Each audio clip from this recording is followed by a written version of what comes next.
Good morning, my dollar bimbos. It is I, the villainous valuer of vintage volumes, vying for viewership with my vat of vivisected vegetables with vitamins. That amount of views. But whatever. Here I am. I got 5 more books from the Kingpin of Union Square, aka Howie, the last real dealer. Okay, so let's see. Right off the bat, this is feeling like late 80s, early 90s.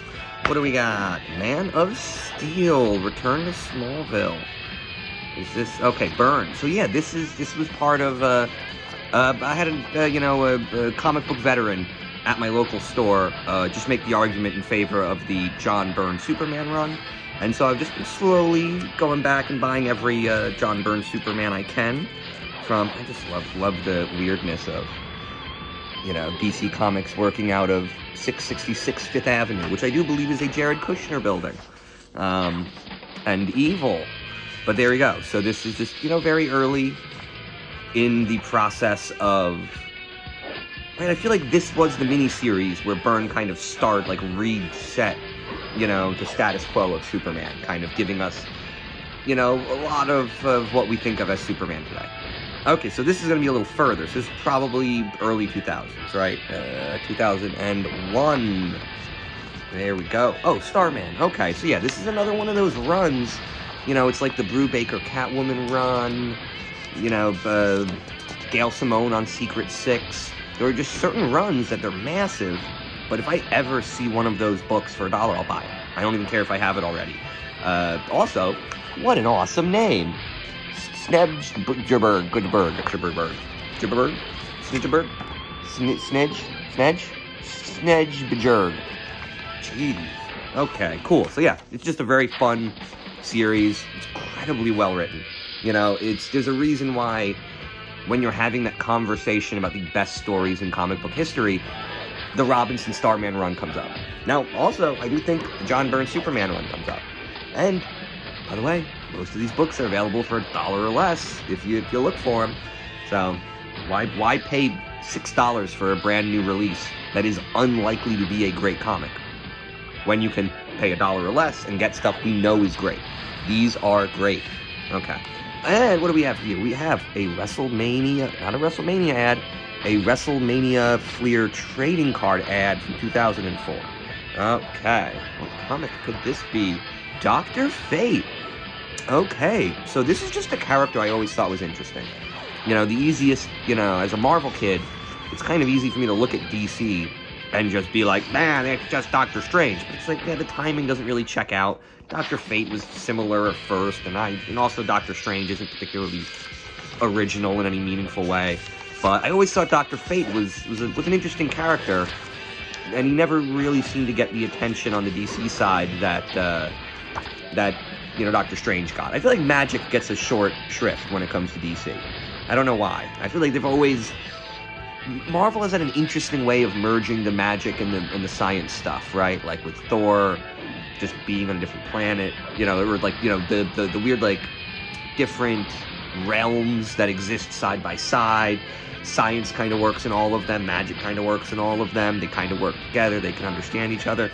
DC, there always seemed to be a very weird divide between magic and other powers. Right down to the fact that Superman having a weakness to magic, in my opinion, made magic less powerful because DC does not want Superman to be weak. So if there's a ton of magicians running around with magical powers, then all of a sudden Superman isn't that strong because he's weak to magic. So it's a very weird thing, but I always thought Dr. Fate was a very interesting character that I never really dove into. So I saw one issue of a mini-series, and if I see the other 4, I get to have a little reading run. There you go. This is disappointing. This is terrible. This is crap. This is crap. Somebody paid for this. This is somebody's job. Somebody does marketing or advertising. They designed a product. They designed a marketing campaign, and this is what it was. I'm going to try to find an older issue, but we used to get crazy fucking comic books that were zit ads. It'd be like a full page or 2-page spread of panels telling us the story of the Dr. Zizmore, the SS Dr. Zizmore spaceship battling against the Zitoids of Alpha Zebulon 3. And then this is just here's the thing, zits, blah. Right? It's just bad. just bad marketing, right? Did I have a Got Milk commercial on any of these? You know, I'm like, where's the, it's just really, somebody comes up with a really bad marketing campaign, promotes the hell out of it, and then every other marketing campaign has to look to those metrics and try to rip it off. So this is from the Got Milk era of bad marketing, where everyone just cuts the budget, but or cuts costs, but maintains the marketing budget. So now no one's actually designing ads that make sense. Okay, cool, Birds of Prey. I don't know why I bought this.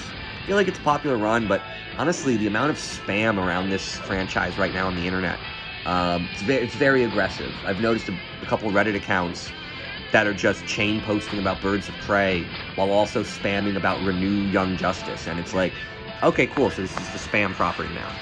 And what do we got here? All-Star Squadron. I don't know. I never really got this, right? It's like them sort of... It's very weird because they did a really good job in the Silver Age of introducing the new version of Golden Age characters, but they've also done a decent job of maintaining some relevance of those Golden Age characters. By the way, this is very much a theme in this idea that, like, Starman is a generational superhero. And this story really does tell the story of how the generations grow and exist together. So yeah, it's very interesting. I don't really know anything about this. It was cheap, it was old, right? This is 83. Does that make it bronze? I want to say that might make it towards the end of bronze. But generally, I'll buy $1 bronze if I see it. You got a crazy guy with a big old head, probably a baddie bad, doing fun stuff. So I don't know. I mean, maybe I get more of these, I'll give it a read. But I kind of just bought it because it looks cool. And I do sort of love the way that DC... He feels like Social Security, right? You know, Alan Scott, yeah, we don't fucking need him. He's not actually saving the planet. That's for the Green Lantern Corps, not this freaking weirdo. But, nah, we'll pay him to put on his suit, run around the shopping mall, and punch a purse snatcher every once in a while. We'll make him feel good, you know? It's basically Social Security for retired heroes. There you go. DC takes care of its elderly. That's what I like about it. But yeah, good night and good books. See you next time.